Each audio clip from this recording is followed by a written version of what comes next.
5 আগস্টের পর পরিবর্তিত পরিস্থিতিতে পুলিশের সংস্কার সহ তাদের পোশাক পরিবর্তন নিয়ে চলছিল নানা আলোচনা। শেষ পর্যন্ত র্যাব, পুলিশ ও আনসারের পোশাক পরিবর্তনের চূড়ান্ত সিদ্ধান্ত।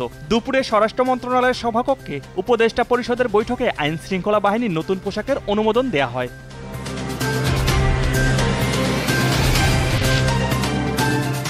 এই কমিশন রংহীন, চেহারাহীন।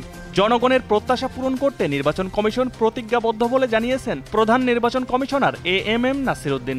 সকালে সাভার উপজেলা পরিষদ মিলনায়তনে ভোটার তালিকা হালনাগাদ কর্মসূচি উদ্বোধনের সময় তিনি একথা জানান।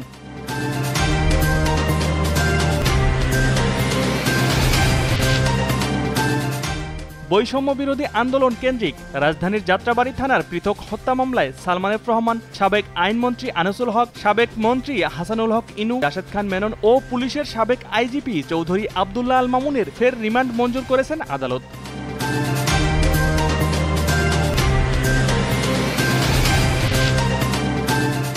মার্কিন যুক্তরাষ্ট্রের ৪৭তম প্রেসিডেন্ট হিসেবে ডোনাল্ড ট্রাম্পের দ্বিতীয় মেয়াদের শপথ গ্রহণ আজ। তার শপথ গ্রহণ অনুষ্ঠানটি দেশটির স্থানীয় সময় দুপুর ১২টায় ক্যাপিটাল ভবনে অনুষ্ঠিত হবে বলে জানিয়েছে প্যারিস ভিত্তিক সংবাদ মাধ্যম AFP.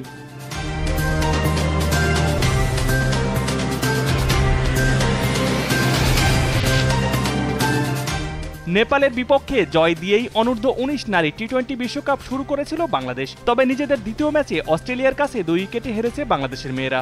Score Bangladesh ৯১-৯, Australia ৯২, ৮ wicket.